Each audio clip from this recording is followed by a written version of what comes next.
I think it's cool that you're going in with Keith Hernandez because you weren't teammates, but you battled each other, and obviously the Cardinals came out on top in 85, 87, they did all right in 86. Yep. Can you just talk about the competitiveness that man brought to at-bats against you and your teammates? Oh yeah, I mean Keith was a consummate hitter, professional hitter. You had to be on your game to get him out. I mean, it wasn't like you went up there and just tried to throw the ball over the plate to get somebody like Keith Hernandez out.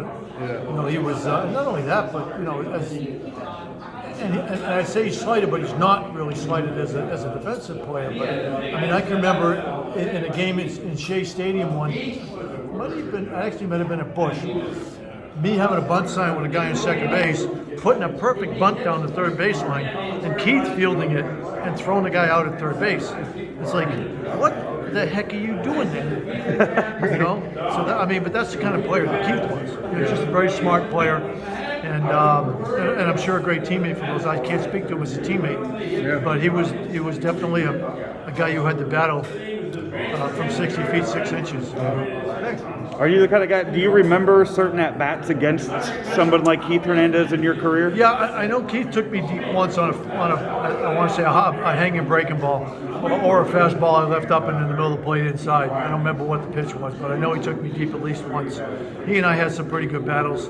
I mean, I came out on top. I had a pretty good breaking ball that was really big to left-handers, but it was like I said, you had to make your pitches. If you didn't make your pitches to guys like him, then they made you pay for it. What can you say about Whitey and what he instilled in this club, and especially you three guys all that played for him all coming in this weekend? Yeah, Whitey was great. Whitey was a player's manager. And I didn't say it, I don't think, in the speech. I think it's one of the things that I cut out for some, trying not to make it too long, is that Whitey really had two rules for his players. Be on time, give 100%. That was it. Other than that, go out there and do your job. Whitey let you play. He'd come in when he came in the clubhouse before a game. He'd say hi to you and go back to his office. And somebody was talking about it last night over at the museum. He was really ahead of his time with all this analytics stuff. I mean, what he didn't do with computers and notebooks.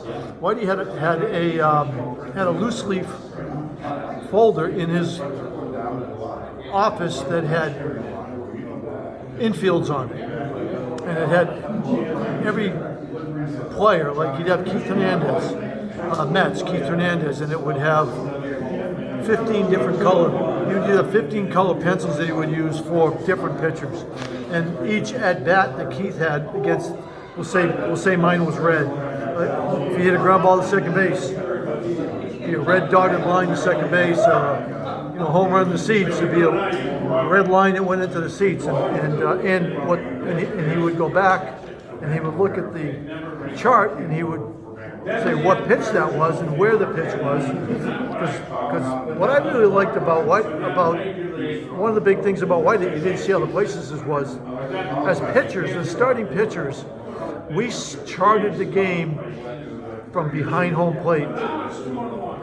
So if we were pitching the next day, we were either behind home plate at Busch Stadium or we had a ticket to the game on the road and we were sitting right behind home plate. So you got a chance to see what was going on and what hitters were thinking and how they were reacting to certain things in certain situations. And that was one of the things that made Whitey's book so accurate, was that I charted the pitch, Danny Cox fastball low and away to Keith Hernandez, ground ball to shortstop, or something like that, and so that's, he was ahead of his time. So you'd have you seated right next to Dr. Stan London, who was always he had that season ticket seat right there. He was down. He might have been right in behind too. Yeah.